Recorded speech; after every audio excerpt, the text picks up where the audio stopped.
যারা আমার ভিডিওটা দেখছেন তারা ভিডিওটাকে লাইক করবেন, যারা আমার চ্যানেলটা রেগুলার দেখেন তারা চ্যানেলটাকে সাবস্ক্রাইব করবেন। ইস্ট বেঙ্গল একখানা নতুন প্লেয়ার নিয়েছে, যেই প্লেয়ারটার নাম হচ্ছে রিচার্ড সেলিস। এই প্লেয়ারটা কিন্তু ভেনেজুয়েলার প্লেয়ার এবং এই প্লেয়ারটা মূলত লেফট উইংস থেকে খেলে থাকে এবং এই প্লেয়ারটা কিন্তু একজন সেন্টার ফরওয়ার্ড প্লেয়ার হিসেবেও কিন্তু খেলতে পারে। এই প্লেয়ারটাকে নেওয়ার পেছনে মূলত কারণ হচ্ছে দিমিত্রিয়াস ডায়মন্ডটাকোস অনেক সময় অফ কালার থাকে, সেই জায়গায় এই রিচার্ড সেলিসকে মাঠে নামিয়ে ইস্টবেঙ্গল কিন্তু 100% ভালো পারফরমেন্স করার দিকে কিন্তু মনোযোগী হতে চাইছে। এবারে বিষয়টা হচ্ছে যে এই প্লেয়ারটা লেফট উইংস ফরওয়ার্ডে খেলে, প্লেয়ারটা সেন্টার ফরওয়ার্ডে কতটা খেলতে পারবে এটা এখনও অবধি পরীক্ষিত নয়, কিন্তু এই প্লেয়ারটা ধারাবাহিকভাবে লেফট উইংস থেকেই খেলেছে। কিন্তু বিষয় হচ্ছে যে এই প্লেয়ারটার যা স্ট্যাটস দেখা যাচ্ছে মোটামুটি ভালো স্ট্যাটসই আমার মনে হচ্ছে। ক্যারাকাস এফসির হয়ে কিন্তু এই প্লেয়ারটা 108খানা ম্যাচ খেলেছে এবং 36টা গোল করেছে। এছাড়া ভেনেজুয়েলার হয়ে কিন্তু দুটো ওয়ার্ল্ড কাপ কোয়ালিফায়ার ম্যাচ খেলেছে, তার সাথে সাথে কোপা আমেরিকার ম্যাচ খেলেছে দুখানা। তাই বোঝাই যাচ্ছে যে এই প্লেয়ারটার কিন্তু ভালো স্ট্যাটস আছে এবং ভালো টিমের সঙ্গে খেলার যে অভিজ্ঞতা সেটা কিন্তু আমরা দেখতে পাচ্ছি।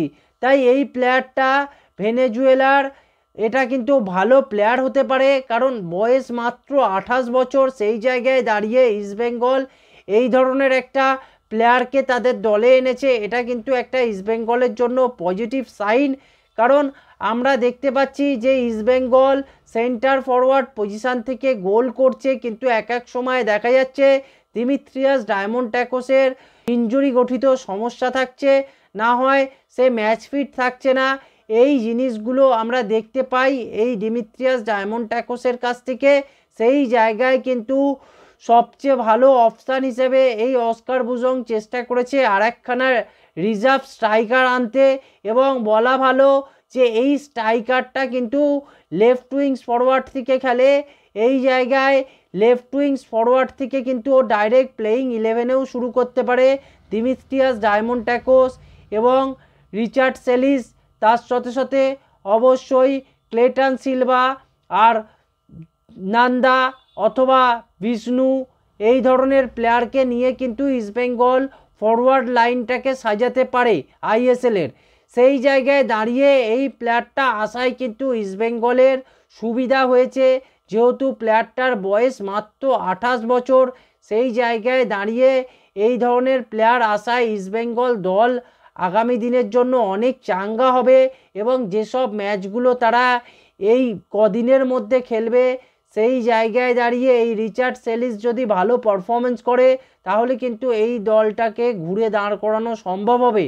এবং আমরা জানি যে ইস্টবেঙ্গলের সবথেকে বেশি দরকার মিডফিল্ড পজিশানে প্লেয়ার, কিন্তু অস্কার বুজং মনে করেছে যে মিডফিল্ড পজিশানে তো প্লেয়ার লাগবেই, তার সাথে সাথে ফরওয়ার্ড পজিশানে যদি একটা ভালো প্লেয়ারকে আনা যায়, এবং যেহেতু আমরা এই ভালো প্লেয়ারটাকে তাদের দলে পেয়ে গেছে ইস্টবেঙ্গল, সেই জায়গায় দাঁড়িয়ে তারা কিন্তু এক মুহূর্তও এই অপশানটাকে লুজ করতে চায়নি এবং তারা কিন্তু রিচার্ড সেলিস বলে প্লেয়ারটাকে তাদের দলে এনেছে। এই প্লেয়ারটা যদি ইস্টবেঙ্গলের হয়ে ভালো পারফরমেন্স করে আমার মনে হয় যে ইস্টবেঙ্গল টপ 6-এ যাওয়ার জন্য কিন্তু আবার উঠে পড়ে লাগবে। এখন বিষয় হচ্ছে যে এই রিচার্ড সেলিস যদি ধারাবাহিকভাবে পারফরমেন্স দেখা যায়, ক্যারাকাস এফসির হয়ে কিন্তু এই প্লেয়ারটা ছন্দে খেলেছে এবং 36টা গোল একটা টিমের হয়ে করা কিন্তু খুব একটা মুখের কথা নয়। 108খানা ম্যাচ খেলেছে, তাই একজন উইংস ফরওয়ার্ড হিসাবে তার যে কন্ট্রিবিউশন থাকা উচিত সেটা কিন্তু আছে, মানে 3 ম্যাচে 1খানা গোল এই হিসেবে যদি দেখা যায়। তাই এই প্লেয়ারটাকে যদি উইংস ফরওয়ার্ড থেকে খেলানো যায় এবং দিমিত্রিয়াস ডায়মন্ডটাকোস সেন্টার ফরওয়ার্ড পজিশানে থাকে তাহলে আমরা দেখতে পাবো দিমিত্রিয়াস ডায়মন্ডটাকোসও কিন্তু অনেক ভালো ফুটবল খেলছে এবং তার সাথে সাথে এই রিচার্ড সেলিস অটোমেটিক নিজে ভালো পারফরমেন্স করে কিন্তু ইস্টবেঙ্গল দলকে জেতাতে সক্ষম হবে। আমরা দেখতে পাচ্ছি যে নর্থ ইস্টের ক্ষেত্রে কি হচ্ছে, আলাদিন আজুরি কিন্তু একাই ম্যাচকে জিতাচ্ছে এবং একাই কিন্তু দলটাকে সেমিফাইনালের দিকে তুলছে। সেই জায়গায় দাঁড়িয়ে এই রিচার্ড সেলিসও পারে তার দল ইস্টবেঙ্গলকে সে কিন্তু ওপরের দিকে তুলতে, এবং ইস্টবেঙ্গলের তো একাধিক ভালো ভালো প্লেয়ার আছে। সেই জায়গায় দাঁড়িয়ে এই রিচার্ড সেলিসের কাজটা কিন্তু অনেক সুবিধা হবে। এখন দেখা যাক যে রিচার্ড সেলিস প্লেয়ারটা ইস্টবেঙ্গল সিস্টেমের সঙ্গে কিভাবে মানিয়ে নিতে পারে। আমরা জানি যে ইস্টবেঙ্গল সিস্টেমে অনেক সময় অনেক প্লেয়ার এসেছে, তারা কিন্তু সব সময় যে খুব ভালো মানিয়ে নিতে পেরেছে সেটাও নয়। আশা করব যে এই রিচার্ড সেলিস বলে প্লেয়ারটা সে কিন্তু নিজে মানিয়ে নিতে সক্ষম হবে ইস্টবেঙ্গল টিমটাকে, এবং ইস্টবেঙ্গলে যদি সে ধারাবাহিক পারফরমেন্স ভালো করে তাহলে কিন্তু এই ইস্টবেঙ্গল একটা দুর্দান্ত ফাইট দেবে টপ 6-এর সঙ্গে। এবং তার সাথে সাথে বলা চলে যে ডিফেন্সিভ পজিশানেও কিন্তু ইস্টবেঙ্গল একখানা প্লেয়ার আনার চেষ্টা করছে। হিজাজি মাহেরের রিপ্লেসমেন্ট প্লেয়ার হিসেবে কিন্তু ইস্টবেঙ্গল একটা নতুন প্লেয়ারকে খুঁজছে। যদি একখানা হিজাজি মাহেরের রিপ্লেসমেন্ট প্লেয়ার হিসেবে তারা আনতে পারে কোনো একটা নতুন প্লেয়ারকে, তাহলে ইস্টবেঙ্গল দলটা কিন্তু সেন্টার ব্যাক পজিশানেও অনেক শক্তিশালী হবে। আমরা জানি যে আনোয়ার আলীর সঙ্গে আরেকটা যদি ভালো মানের ডিফেন্ডারকে জুড়ে দেওয়া যায়, এই ইস্টবেঙ্গলের ডিফেন্স লাইনটা কিন্তু অনেক শক্তপোক্ত দেখাবে। এবং মিডফিল্ড পজিশানটা আমরা দেখতে পাচ্ছি যে জিকসান এসেছে, জিকসানের সঙ্গে মাদি তালাল আর সাউল ক্রেসপো ছিল, কিন্তু মাদি তালাল আর সাউল ক্রেসপো দুজনেই কিন্তু চোটজনিত সমস্যার জন্য তো এই মুহূর্তে মাঠের বাইরে আছে। এখন কবে ফিট হবে তার কোনো ধারণা পাওয়া যাচ্ছে না। তবে আমরা শুনতে পাচ্ছি এই সাউল ক্রেসপো বলে প্লেয়ারটা 1 মাসের মধ্যে পুরো ম্যাচ ফিট হয়ে যাবে। এবারে দেখার বিষয় যে এই 1 মাস পরে সাউল ক্রেসপো মাঠে নেবে, তার যে ফর্মটা সেই ফর্মটাকে কন্টিনিউ করতে পারে কিনা, বা আগের থেকে অনেক বেটার ফুটবল খেলতে পারে কিনা, সেই জিনিসগুলো কিন্তু দেখার বিষয় থেকেই যাবে। তাই সাউল ক্রেসপো যদি 1 মাস বাদে আসে তাহলে ইস্টবেঙ্গলের একটা ভালো হবে, কারণ মিডফিল্ড পজিশানে আমরা দেখতে পাচ্ছি যে খুব একটা অপশান নেই। কখনো আনোয়ার আলী খেলছে, কখনো দেখা যাচ্ছে যে হেক্টর উইস্তে খেলছে। এই জিনিসটা আমরা কিন্তু লক্ষ্য করছি। সেই জায়গায় দাঁড়িয়ে যদি একটা সেন্টার মিডফিল্ড পজিশানে অবশ্যই সাউল ক্রেসপো এসে যায় তাহলে কিন্তু একটা অপশান বেড়ে যাবে। একটা প্লেয়ার কিন্তু তাদের স্কোয়াডে থাকা মানে সাউল ক্রেসপোর মতো, তাহলে তারা কিন্তু কন্টিনিউয়াসলি তাকে খেলিয়ে দেখে নিতে পারবে।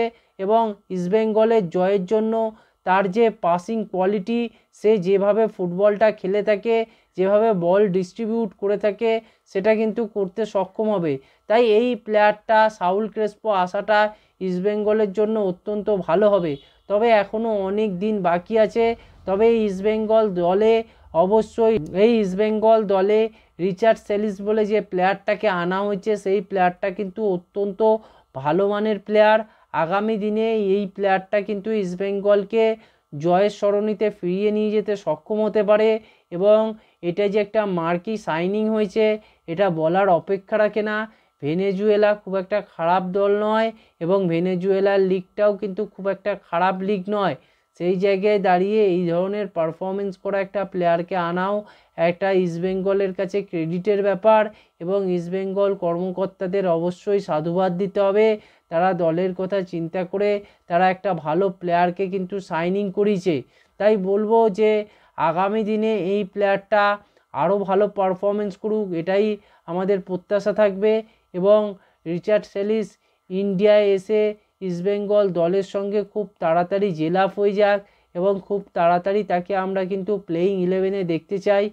এই প্লেয়ারটা কিন্তু মূলত উইংস ফরওয়ার্ড হিসেবে খেলে থাকে, তাই এই প্লেয়ারটাকে কিন্তু সেন্টার ফরওয়ার্ড আর সেন্টার ফরওয়ার্ড হিসেবে দিমিত্রিয়াস ডায়মন্ডাকোস এবং উইংস ফরওয়ার্ড হিসেবে রিচার্ড সেলিসকে যদি নামিয়ে দেওয়া যায় তাহলে কিন্তু অ্যাটাকটা অনেক বেশি শক্তিশালী হবে।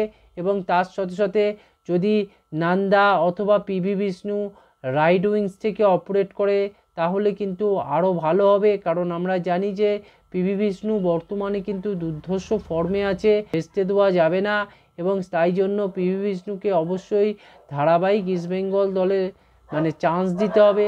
সেই জায়গায় দাঁড়িয়ে এই দলটা দেখা যাচ্ছে যে ইস্টবেঙ্গলের আস্তে আস্তে কমপ্লিট হচ্ছে, এবং খুব ভালো ভালো প্লেয়ার আসার জন্য এই ইস্টবেঙ্গল দলটা কিন্তু আগামী দিনে সকল দলের কাছে কিন্তু একটা ভয়ঙ্কর দল হিসেবে উঠে আসতে পারে, এবং সকল দলের রাতের ঘুম কেড়ে নেবে, এটা কিন্তু বোঝাই যাচ্ছে। কারণ আমরা জানি যে ইস্টবেঙ্গলের একটা দীর্ঘ ইতিহাস আছে। ইস্টবেঙ্গল ক্লাবটা 105 বছরের ক্লাব, সেই জায়গায় দাঁড়িয়ে ইস্টবেঙ্গল কিন্তু অনেক বেশি ডিজার্ভ করে। দেখা যাক যে ইস্টবেঙ্গল দল আগামী দিনে এই রিচার্ড সেলিসকে নিয়ে আসার ফলে ইস্টবেঙ্গল দলের পারফরমেন্সে কতটা ভালো হয়, এবং এই রিচার্ড সেলিস তার যে স্কোরিং করার যে ক্ষমতা সেটা এই ইন্ডিয়া এসে কত ভালো করতে পারে। আমরা জানি ভেনেজুয়েলাতে তিনি 36টা গোল করেছে, কিন্তু ইন্ডিয়া এসে এর সংখ্যাটা কিন্তু অনেক বেশিও হতে পারে, কারণ ইন্ডিয়ায় যে ফুটবল হয় আর ভেনেজুয়েলার ফুটবলের মধ্যে অনেক তফাৎ আছে। আমরা জানি যে ভেনেজুয়েলা ওয়ার্ল্ড কাপ খেলে, এবং ভেনেজুয়েলা অবশ্যই কোপা আমেরিকা খেলে। সেই জায়গায় দাঁড়িয়ে এই ধরনের প্লেয়ারকে আনা সত্যিই একটা ক্রেডিট পাওয়ার মতো ইস্টবেঙ্গল ক্লাব কর্মকর্তাদের। এই ছিল আজকের ভিডিও। আপনারা চ্যানেলটাকে সাবস্ক্রাইব করবেন, ভিডিওটাকে লাইক করবেন, ভিডিওটাকে শেয়ার করবেন।